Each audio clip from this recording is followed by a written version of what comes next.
오늘도 하나님의 은혜가 저와 여러분에게 함께하기를 기원합니다.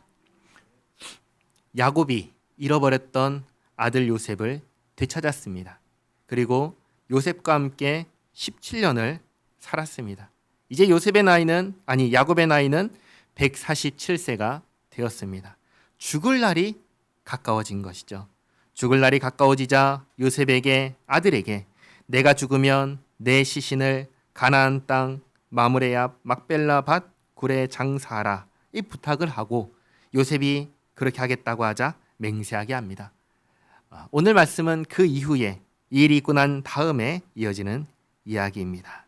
48장 1절에 이 일 후에 어떤 사람이 요셉에게 말하기를 내 아버지가 병들었다 하므로. 요셉이 병들었습니다. 자, 보시기 바랍니다. 요셉은 믿음의 조상입니다. 아브라함과 이삭과 야곱과 함께 하나님과 직접 언약을 맺었고 땅과 후손과 복을 약속받은 사람입니다. 그런데 그런 사람도 결국 병에 걸립니다. 그리고 죽습니다. 우리 모두는 예수님을 믿는 사람이나 믿지 않는 사람이나 이 땅에서 똑같이 고통과 괴로움을 겪는다는 것을 압니다. 이걸 보면서 도대체 예수님을 믿는다는 게 무슨 소용이 있는가 이런 생각을 할 수 있습니다. 예수님을 믿는다는 것은 어떤 의미가 있는 걸까요? 우리는 왜 예수님을 믿으며 살아갈까요? 누가 나에게 이 질문을 한다고 생각해 보시기 바랍니다. 너는 왜 예수를 믿어? 너는 왜 교회를 다녀? 이 질문을 나에게 한다고 한번 생각해 보시기 바랍니다. 그때 우리는 뭐라고 대답할 수 있겠습니까? 어떤 사람은 이렇게 이야기를 합니다. 진짜 이 세상은 진짜 사는 게 힘든데 다른 어떤 종교와도 다르게 아무 조건 없이 먼저 손 내밀어 주시고 도와주는 분이셔서 그래서 내가 좋아하고 그래서 나는 믿습니다. 이렇게 말하는 사람도 있습니다. 우리는 어떤가요? 어떤 분은 병원에 가도 낫지 않는 병이, 구슬하고 절에 가도 낫지 않는 병이 교회에 갔더니 치유가 되어서 그때부터 교회를 다니기 시작했다라고 하는 분이 계십니다. 또 어떤 분은 도무지 인생에 풀리지 않던 문제가 교회를 갔더니 풀려서 그때부터 교회를 다니기 시작했다라고 얘기합니다. 그러니까 교회를 다녀서 잘된 경험이 계속해서 예수님을 믿게 한 것이죠. 물론 예수님을 믿는 시작은 이럴 수가 있습니다. 그런데 말입니다. 그게 만약에 전부라고 한다면, 교회를 다녔더니 잘 되었더라가 전부라고 한다면 우리는 신앙을 다시 생각해야 됩니다. 왜냐하면 모든 인생은 나이를 먹을 수밖에 없고 늙을 수밖에 없고 몸은 고장날 수밖에 없고 문제는 생길 수밖에 없고 마침내는 죽을 수밖에 없기 때문입니다. 그래서 교회를 갔더니 잘 되었더라 라는 것으로 내 신앙이 전부라면 언젠가 도무지 해결되지 않는 문제 앞에서 질문하게 될 겁니다. 언젠가 도무지 낫지 않는 병 앞에서 질문하게 될 겁니다. 언젠가는 모든 인생이 가는 죽음이라는 마지막 앞에 서게 될 때, 그때 내가 이 신앙을 끝까지 붙잡고 있어야 할 이유가 뭘까 다시 생각하게 될 겁니다. 나이 먹어 늙고 병들고 죽는 이 피할 수 없는 현실 앞에서 예수님을 믿는다는 것이 도대체 어떤 의미를 가질까요? 나는 왜 예수님을 믿을까요? 죽음 앞에서 예수님을 믿는다는 것이 의미를 가질 수 있는 것은 딱 한 가지 경우뿐입니다. 뭘까요? 부활입니다. 부활입니다. 예수님을 믿어도 믿지 않는 사람들과 똑같이 죽음으로 끝난다면 우리는 예수님을 믿을 이유가 없습니다. 그러나 아니요. 다릅니다. 다르기에 믿을 수 있습니다. 죽음으로 끝나지 않기 때문입니다. 예수님 안에는 부활이 있기 때문입니다. 우리가 예수님 안에서 부활이 있기에 예수님을 믿는다는 것이 의미를 가질 수 있습니다. 어떤 몸이 아픈 사람이 있습니다. 죽을 것만 같은 고통이 있습니다. 그 고통 끝에 죽음이 있고 그것으로 끝이라면, 그게 전부라면 내가 이 고통을 견딜 이유가 있을까요?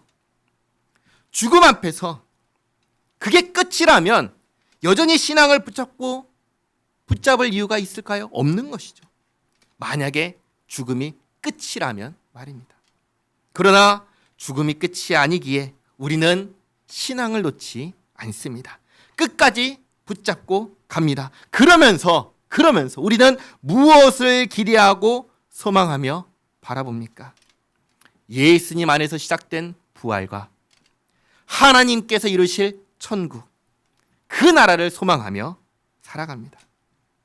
사도 바울은 일찍이 이렇게 말했습니다. 만약에 예수님께서 부활하지 않으셨다면 예수님의 부활을 믿는 우리만큼, 부활하지 않으신 예수님께서 부활하셨다고 믿는 우리만큼 불쌍한 사람은 없을 것이다. 그 얘기를 했습니다.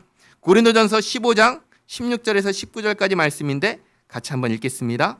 만일 죽은 자가 다시 살아나는 일이 없으면 그리스도도 다시 살아나신 일이 없었을 터이요. 그리스도께서 다시 살아나신 일이 없으면 너희의 믿음도 헛되고 너희가 여전히 죄 가운데 있을 것이요. 또한 그리스도 안에서 잠자는 자도 망하였으리니 만일 그리스도 안에서 우리가 바라는 것이 다만 이 세상의 삶뿐이면 모든 사람 가운데 우리가 더욱 불쌍한 자이러라. 아멘. 만약에 부활하지 않으신 그 예수님, 그래서 부활이 없다면 부활을 믿는 우리만큼 불쌍한 사람은 없을 것이다. 바울이 얘기했습니다. 그러나 이게 끝이 아니죠. 그렇기에 사도 바울은 아주 분명하게 말합니다. 20절부터 22절까지 말씀 또 같이 읽겠습니다. 그러나 이제 그리스도께서 죽은 자 가운데서 다시 살아나사 잠자는 자들의 첫 열매가 되셨도다. 사망이 한 사람으로 말미암았으니 죽은 자의 부활도 한 사람으로 말미암는도다. 아담 안에서 모든 사람이 죽은 것 같이 그리스도 안에서 모든 사람이 삶을 얻으리라. 아멘. 주님께서 부활하셨습니다. 주님께서 부활하신 것 같이 우리도 부활할 것입니다. 우리는 하나님께서 완성하실 천국에서, 하나님의 나라에서 새 생명을 얻을 것입니다. 하나님께서 완성하실 나라, 그 나라는 어떤 나라입니까? 그 나라는 죄와 사망이 없는 나라입니다. 눈물과 슬픔이 없는 나라입니다. 우리가 말하는 부활은 이 세상에 또다시 태어나 이 삶을 또다시 반복하는 부활이 아닙니다. 우리가 말하는 부활은 주님께서 다시 오실 때 이루어지는 부활입니다. 그날에 주님께서 다시 오실 때 무슨 일이 일어납니까? 주님께서 공중에 임하십니다. 우리보다 먼저 죽은 자들이 부활의 몸을 입고 주님과 함께 올 것입니다. 아직 죽지 않은 우리는 부활의 몸을 입고 주님을 영접하러 공중으로 오를 것입니다. 그리고 주님을 모시고 이 땅에 내려오면 주님께서 심판하시는데 예수님을 믿음으로 의롭다 여김을 받은 우리는 새하늘과 새 땅에 이루어진 하나님의 나라로 들이시고 예수님을 믿지 않고 법을 어긴 죄인은 그들을 위하여 예비된 영벌의 지옥에 들어갈 것입니다. 이것이 우리가 소망하는 미래의 일이요, 부활하신 예수님께서 다시 오셔서 완성하실 미래입니다. 오늘 읽었던 병들어 이제 죽음을 앞둔 야곱은 어떤가요? 야곱도 병들어서 이제 죽을 날이 가까웠지만 그렇다고 신앙을 잃었나요? 아니죠. 신앙을 포기했나요? 아니죠. 여전히 굳건한 신앙을 가졌습니다. 그 신앙의 내용은 무엇입니까? 우리와 마찬가지로 하나님께서 약속하신 것을 이루실 것을 바라고 기다렸습니다. 좀 긴데요. 히브리서 11장 8절부터 16절까지 말씀, 아브라함과 이삭과 야곱이 믿었던 바를 같이 한번 읽겠습니다. 믿음으로 아브라함은 부르심을 받았을 때 순종하여 장래 유업으로 받을 땅에 나아갈새 갈 바를 알지 못하고 나아갔으며 믿음으로 그가 이방의 땅에 있는 것 같이 약속의 땅에 거류하여 동일한 약속을 유업으로 함께 받은 이삭 및 야곱과 더불어 장막에 거하였으니 이는 그가 하나님이 계획하시고 지으실 터가 있는 성을 바랐음이라. 믿음으로 사라 자신도 나이가 많아 단산하였으나 잉태할 수 있는 힘을 얻었으니 이는 약속하신 이를 미쁘신 줄 알았음이라. 이러므로 죽은 자와 같은 한 사람으로 말미암아 하늘의 허다한 별과 또 해변의 무수한 모래와 같이 많은 후손이 생육하였느니라. 이 사람들은 다 믿음을 따라 죽었으며 약속을 받지 못하였으되 그것들을 멀리서 보고 환영하며 또 땅에서는 외국인과 나그네임을 증언하였으니 그들이 이같이 말하는 것은 자기들이 본향 찾는 자임을 나타냄이라. 그들이 나온 바 본향을 생각하였더라면 돌아갈 기회가 있었으려니와 그들이 이제는 더 나은 본향을 사모하니 곧 하늘에 있는 것이라. 이러므로 하나님이 그들의 하나님이라 일컬음 받으심을 부끄러워하지 아니하시고 그들을 위하여 한 성을 예비하셨느니라. 아멘. 아멘. 우리 믿음의 조상이 나왔던 본향, 거기가 어디예요? 갈대아 우르죠. 자기의 고향으로 돌아가려면 얼마든지 돌아갈 수 있었지만 그곳을 생각하지 않고 더 나은 본향, 하늘에 있는 본향을 바라고 기대하고 소망하며 주님께서 이루실 계획하고 완성하실 그날을 기대하며 살았습니다. 우리에게는 이 소망이 있습니까? 하나님께서 이루시고 완성하실 그 나라에 대한 소망이 있습니까? 그래서 마지막 날에 우리도 그곳에서 하나님과 함께 또 우리가 함께 영원히 살 것을 바라고 기대하고 소망합니까? 이것이 우리에게 있기를 바랍니다. 복음은 하나님께서 나를, 우리를 구원하셨다는 소식입니다. 죽음에서 건지셨다는 소식입니다. 죽음에서 건지셔서 나를 어디로 데려가십니까? 하나님께서 준비하신 나라로 데려가십니다. 나에게 무엇을 요구하시나요? 아무것도 요구하지 않으십니다. 나에게 아무것도 요구하지 않으시고 하나님께서 데리고 가십니다. 나에게 요구하는 것이 있다면, 우리에게 요구하는 것이 있다면 한 가지뿐입니다. 뭐죠? 나를 믿어라. 나를 믿어라. 너를 구원하기 위해서 아들을 아끼지 아니하고 내어준 나를 믿어라. 이거 한 가지뿐입니다. 그래서 우리는 우리의 현실 앞에 아주 절망하진 않습니다. 물론 이럴 수는 있습니다. 하나님 나를 빨리 들어가 주세요. 여기 있는 것보다 주님의 나라에서 주님과 함께 있기를 원합니다. 이럴 수는 있습니다. 누가 이렇게 했나요? 옛 선지자가 그랬고 사도 바울도 그랬습니다. 너무나 힘든 현실 앞에서 옛 선지자 중에 한 사람 엘리야는 하나님께 이렇게 말했습니다. 열왕기상 19장 4절 말씀인데요. 같이 한번 읽어보겠습니다. 자기 자신은 광야로 들어가 하룻길쯤 가서 한 로뎀나무 아래에 앉아서 자기가 죽기를 원하여 이르되 여호와여 넉넉하오니 지금 내 생명을 거두시옵소서. 나는 내 조상들보다 낫지 못하니이다 하고 아멘. 이때가 언제인 줄 아세요? 북이스라엘의 우상 바알과 아세라를 섬기는 선지자들과 자기 혼자서 850명과 자기 혼자서 누가 진짜 하나님이냐, 누가 진짜 신인지를 겨루자 해가지고 이겼습니다. 하나님께서 불을 내리셔가지고 제단을 다 살라서 그 제물을 다 태우시면서 살아계신 하나님이 엘리야의 하나님이란 것을 보여주셨습니다. 그런데 그 다음에 일어난 일이 무엇입니까? 아세라가 엘리야를 죽이겠다고 그렇게 한 겁니다. 그 말을 듣고 도망갑니다. 도망가면서 지금 하는 말이 이것입니다. 하나님 넉넉합니다. 지금 내 생명을 거두어 주시옵소서.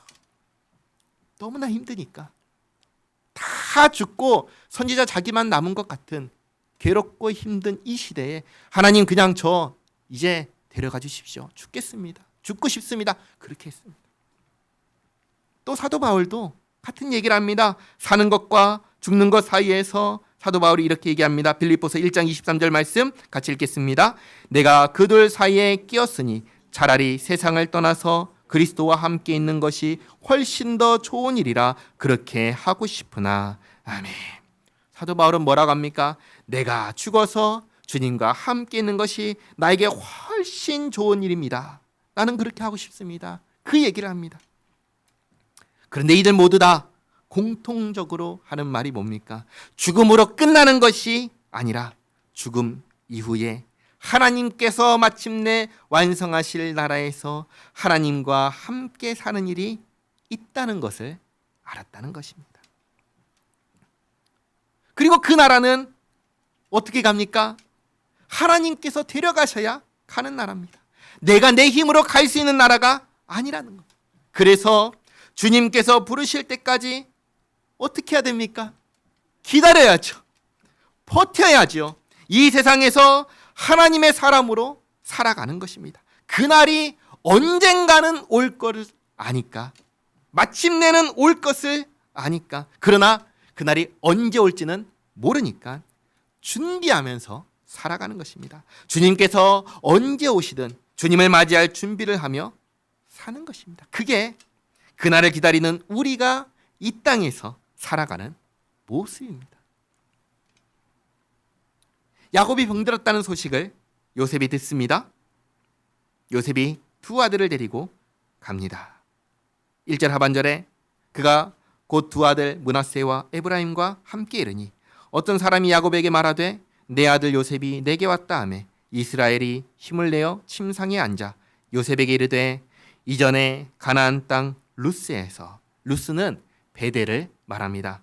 야곱이 돌베개를 베고 잔 그곳입니다. 이곳에서 꿈에서 하나님을 만났습니다. 하나님을 만났던 그 이야기를 아는데 전능하신 하나님이 내게 나타나사 복을 주시며 내게 이르시되 내가 너로 생육하고 번성하게 하여 내게서 많은 백성이 나게 하고 내가 이 땅을 내 후손에게 주어 영원한 소유가 되게 하리라 하셨느니라. 죽음을 앞둔 야곱이 붙잡고 있는 것이 무엇인가요? 하나님의 약속입니다. 복과 자손과 땅에 대한 하나님의 약속입니다. 5절에 내가 애굽으로 와서 내게 이르기 전에 애굽에서 내가 낳은 두 아들 에브라임과 므낫세는 내 것이라. 르벤과 시몬처럼 내 것이 될 것이요 이들 후에 내 소생은 내 것이 될 것이며 그들의 유산은 그들의 형의 이름으로 함께 받으리라. 이 무슨 말이냐면 요셉을 포함해서 야곱에게는 12명의 아들이 있는데 요셉 대신에 요셉이 낳았던 아들 에브라임과 므낫세를 야곱이 자기의 아들로 삼겠다고 하는 것입니다. 그래서 야곱에게는 요셉을 제외하고 13명의 아들이 생기게 됩니다. 정확하게는 11명의 아들과 2명의 양자입니다. 그래서 나중에 가나안 땅에 들어간 다음에 땅을 분배하는 것을 보면은 요셉 지파가 없습니다. 요셉 지파가 없고 지금 말했던 에브라임과 므낫세 지파가 땅을 분배받습니다. 야곱이 에브라임과 므낫세 두 손자를 양자로 삼았기 때문에 이렇게 되는 것입니다. 자, 그리고 에브라임과 므낫세가 야곱의 양자가 되었지만 그럼에도 불구하고 이후에 태어날 요셉의 자녀들과 함께 유산은 또 함께 받도록 그렇게 합니다. 7절에 내게 대하여는 내가 이전에 밧단에서 올 때 라헬이 나를 따르는 도중 가나안 땅에서 죽었는데 그곳은 에브랏까지 길이 아직도 먼 곳이라 내가 거기서 그를 에브랏 길에 장사하였느니라. 에브랏은 곧 베들레헴이라. 안타깝게도 라헬은 요셉의 어머니인 라헬은 조상의 무덤에 장사하지 못했습니다.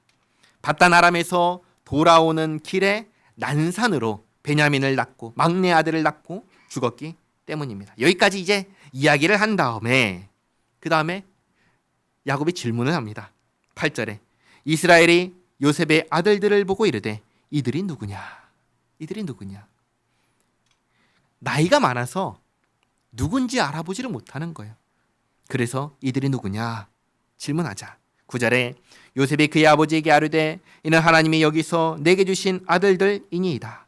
아버지가 이르되 그들을 데리고 내 앞으로 나오라. 내가 그들에게 축복하리라. 그러니까 아까 이 두 아들을 내가 양자 삼겠다는 얘기를 이 아들이 있는 것, 그러니까 자기에게는 손주가 있는 것을 모르고 얘기를 한 거예요. 모르고 얘기를 했는데 이제 얘기를 다 하고 난 다음에 누가 같이 있네? 이들은 누구냐? 했더니 손주입니다. 이렇게 얘기를 한 거죠. 그러니까 나한테 데리고 와라. 내가 축복하겠다 하면서 10절에 이스라엘의 눈이 나이로 말미암아 어두워서 보지 못하더라. 요셉이 두 아들을 이끌어 아버지 앞으로 나아가니 이스라엘이 그들에게 입맞추고 그들을 안고 요셉에게 이르되 내가 내 얼굴을 보리라고는 생각하지 못하였더니 하나님이 내게 내 자손까지도 보게 하셨도다. 요셉이 아버지의 무릎 사이에서 두 아들을 물러나게 하고 땅에 엎드려 절하고 오른손으로는 에브라임을 이스라엘의 왼손을 향하게 하고 왼손으로는 므낫세를 이스라엘의 오른손을 향하게 하여 이끌어 그에게 가까이 나아가매 이스라엘이 오른손을 펴서 차남 에브라임의 머리에 얹고 왼손을 펴서 므낫세의 머리에 얹으니 므낫세는 장자라도 팔을 엇바꾸어 얹었더라. 에브라임과 므낫세 중에서 장자는 누굴까요? 장자는 므낫세입니다. 므낫세. 그러니까 므낫세의 머리에는 오른손을 올리고 그리고 에브라임의 머리에는 왼손을 올려서 축복하도록 하려고 요셉이 그렇게 자기 아들을 아버지한테 딱 놨는데 야곱이 손을 바꾼 거죠. 야곱이 이렇게 손을 엇갈려서 올린 겁니다. 므낫세 머리에 장자의 머리에는 왼손을 올리고 그리고 차자의 둘째 머리는 오른손을 에브라임 머리는 오른손을 올립니다. 이게 엇갈려서 올립니다. 그리고 15절에 그가 요셉을 위하여 축복하여 이르되 내 조부 아브라함과 아버지 이삭이 섬기던 하나님 나의 출생으로부터 지금까지 나를 기르신 하나님 나를 모든 환난에서 건지신 여호와의 사자께서 이 아이들에게 복을 주시오며 이들로 내 이름과 내 조상 아브라함과 이삭의 이름으로 칭하게 하시오며 이들이 세상에서 번식되게 하시기를 원하나이다. 아멘. 야곱이 이렇게 축복을 하자 17절에 요셉이 그 아버지가 오른손을 에브라임의 머리에 얹는 것을 보고 기뻐하지 아니하여 아버지의 손을 들어 에브라임의 머리에서 므낫세의 머리로 옮기고자 하여 그의 아버지에게 이르되 아버지여 그리마옵소서 이는 장자이니 오른손을 그의 머리에 얹으소서 하였으나 그의 아버지가 허락하지 아니하며 이르되 나도 안다 내 아들아 나도 안다 그도 한 족속이 되며 그도 크게 되려니와 그의 아우가 그보다 큰 자가 되고 그의 자손이 여러 민족을 이루리라 하고 그날에 그들에게 축복하여 이르되 이스라엘이 너로 말미암아 축복하기를 하나님이 내게 에브라임 같고 므낫세 같게 하시리라 하며 에브라임을 므낫세보다 앞세웠더라. 아멘. 이렇게 동생 에브라임을 장자 므낫세보다 앞세워서 축복을 합니다. 이 말씀이 어떻게 성취되는가? 이스라엘 12지파를 하나로 부를 때에는 이스라엘이라고 부릅니다. 근데 이 이스라엘이 나중에 가면은 남과 북으로 우리나라처럼 남북으로 갈라집니다. 남쪽 이스라엘은 유다 지파로 이루어졌기 때문에 남유다, 유다 지파 이렇게 부릅니다. 그리고 북쪽 이스라엘은 나머지 지파들이 다 몰려 있기 때문에 이스라엘이라고도 부르지만 특별히 예언서를 보면은 에브라임이라고 부릅니다. 그러니까 에브라임이 이스라엘을 가리키는 하나의 상징처럼 대명처럼 그렇게 불리게 되는 것이죠. 21절에 이스라엘이 요셉에게 또 이르되 나는 주구나 하나님이 너와 함께 계시사 너를 인도하여 너의 조상의 땅으로 돌아가게 하시려니와 내가 내게 내 형제보다 세겜 땅을 더 주었나니 이는 내가 내 칼과 활로 아모리 족속의 손에서 빼앗은 것이니라. 아멘. 야곱이 요셉에게 세겜 땅을 줍니다. 그런데 자 보시기 바랍니다. 이렇게 하는 것도 잘 보시면 지금 야곱이 어디에 살고 있죠? 야곱은 지금 애굽에 살고 있습니다. 세겜 땅은 어디 있죠? 세겜 땅도 가나안에 있습니다. 그리고 아브라함과 이삭을 장사한 막벨라 굴도 어디 있죠? 가나안 땅에 있습니다. 이 땅들 전부 다 가나안 땅에 있고 그러면 벌써 전부 다 가나안 족속이 차지했을지도 모르는 땅인 것입니다. 땅 주인이 지금 어디 있어요? 애굽에 와서 살고 있는데 애굽에 와서 산 지 몇 년이에요? 17년이 지난 거예요. 오늘날처럼 그때는 무슨 땅 문서가 있는 것도 아니고 컴퓨터가 있어서 이 땅은 누구 거야 주인을 알려준 그런 것이 전혀 없는 거예요. 그 옛날에 그 땅을 자기가 차지했더라도 땅 놓고 애굽에 가서 17년을 살았으면 벌써 그 땅은 누가 차지했어요? 원주민들이 다 차지했겠지요. 게다가 야곱의 자손들이 나중에 가나안 땅으로 돌아와 그 땅을 차지하는 것도 언제 있을 일이죠? 몇 년 뒤가 아닌 거예요. 400년 뒤에 있을 일인 것입니다. 정확하게는 400년 하고도 40년을 더 지난 다음에 있는 일인 것이죠. 그러니까 지금 내 땅이라고 할 수 있는 땅이 있나요, 없나요? 없어요. 없어요. 그런데 여전히 야곱이 무엇을 붙잡고 있지요? 하나님의 약속을 붙잡고 있습니다. 자기는 이제 죽을 것이지만 하나님께서는 신실하셔서, 하나님께서는 살아계셔서 하신 약속을 반드시 지킬 것이고, 그래서 나의 12아들과 또 양자로 받아들인 에브라임과 므낫세에게 하나님께서 주실 땅을 미리 약속합니다. 이제 마지막으로 12아들에게 유언을 하고 죽는데, 다음 주에 49장과 50장을 모두 살펴보도록 하겠습니다. 기도하겠습니다. 좋으신 하나님, 우리를 죄와 사망의 권세에서 구원하신 은혜에 감사합니다. 항상 우리 믿음과 소망에 대하여 말할 것을 준비하라 하신 주님, 오늘 우리가 예수님을 믿는 이 믿음을 굳게 지키고 믿음으로 살아야 하는 이유를 생각하게 하시고 알게 하시니 감사합니다. 이 땅에서의 삶이 전부가 아닙니다. 이 땅에서 겪는 죽음이 끝이 아닙니다. 이 땅에서 행한 일에 대한 보응이 있고 죄에 대하여 받는 벌이 있습니다. 또 그것만 있는 것이 아니라 죄와 사망의 권세 아래 놓인 이 세상을 바로잡고 새롭게 하기 위한 하나님의 일하심이 또한 있습니다. 하나님, 우리는 바로 그것을 기대하고 소망하며 그날이 속히 오기를 기다립니다. 이렇게 살다가 누구나 가는 죽음의 길에서 끝나는 것이 아니라 나의 주, 나의 하나님께서 완성하실 그 나라에서 새하늘과 새 땅에서 주님과 함께 또 사랑하는 이들과 함께 살 것을 기대하며 이 신앙을 붙잡고 살아갑니다. 하나님, 우리가 우리의 현실에 낙심하고 절망하지 않도록 붙잡아 주시옵소서. 우리가 하나님께서 완성하실 그 나라를 바라며 즐거워하고 기뻐하며 기대하며 살게 하옵소서. 주님께서 우리를 그 나라에 들어가게 하실 그날을 준비하며 저주 아래 있는 이 세상을 주님 살게 하옵소서. 또한 우리가 주님의 백성이 되었사오니 주님께서 우리를 주님의 백성 삼아 주셨사오니 우리가 이 땅에서 주님의 영광을 나타내며 주님의 나라를 드러내며 살게 하옵소서. 주님 도와 주시옵소서. 예수님의 이름으로 기도하옵나이다. 아멘.